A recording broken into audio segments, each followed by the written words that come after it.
संजीव नाईक यांना निवडून दिलं। त्यांनी गेली 5 वर्ष संसदेमध्ये ताकदीने काम केलं। संजीव नाईक यांची कामाची चिकाटी जवळून पाहिलेली आहे। त्यांनी अत्यंत अनेक कामं मग जवाहरलाल नेहरू नगरोत्थानच्या माध्यमातून असतील, अनेक इतर प्रश्न असतील ते सोडवायचा प्रयत्न केलेला आहे।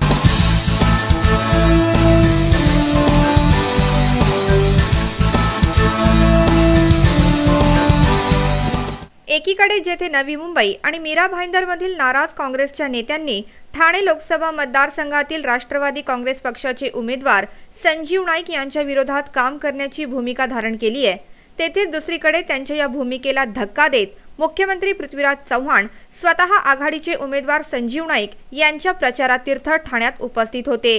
यावेळी मुख्यमंत्र्यांनी संजीव नाईक यांचं कौतुक करत सांगितलं की लोकसभेत संजीव नाईक यांनी उत्तमरित्या महाराष्ट्राचं प्रतिनिधित्व केलं आहे।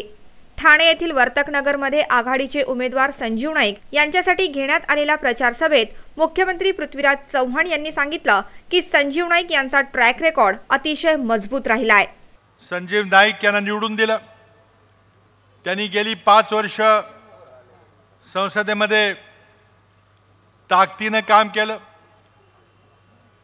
2009च्या लोकसभेनंतर मीही केंद्रामध्ये 2 वर्ष मंत्री होतो, 2009 ते 2010 पर्यंत, आणि मी स्वतः संजीव नाईक यांची कामाची चिकाटी जवळून पाहिलेली आहे।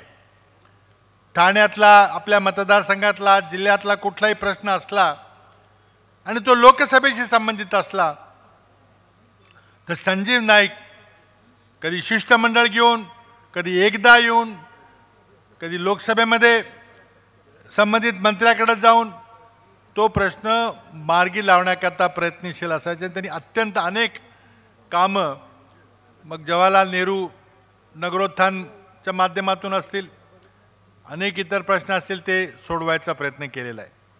ठाणे जिल्ह्याचे पालकमंत्री गणेश नाईक यांनी देखील आपल्या भाषणात असा विश्वास व्यक्त करत सांगितलं की यावेळी दुप्पट मताधिक्य घेऊन ठाणे लोकसभा मतदारसंघ आघाडीस जिंकणार। जिल्ह्याचा पालकमंत्री म्हणून निश्चितपणे ठाणे लोकसभा मतदारसंघातील सर्व आघाडीचे कार्यकर्ते, कल्याण लोकसभा मतदारसंघातील आघाडीचे कार्यकर्ते, भिवंडीच्या लोकसभा मतदारसंघातील आघाडीचे कार्यकर्ते आणि पालघर लोकसभा मतदारसंघातील आघाडीचे कार्यकर्ते हे आपल्या नेत्यांच्या ध्येयाकरता अतिशय समरसून त्या ठिकाणी कामाला लागलेले आहेत। जनता जनार्दन आपल्याच पाठीमागे आहे। तर मी निश्चितपणे सांगतो की मागच्या वेळेला संजीव नाईकांना 49,000च्या मताधिक्य मिळालं होतं, परंतु ज्या पद्धतीनं कार्यकर्ते कामाला लागलेले आहेत ते पाहता लाखाहून अधिक मताधिक्याने संजीव नाईक खासदार होतील असा विश्वास व्यक्त करतो।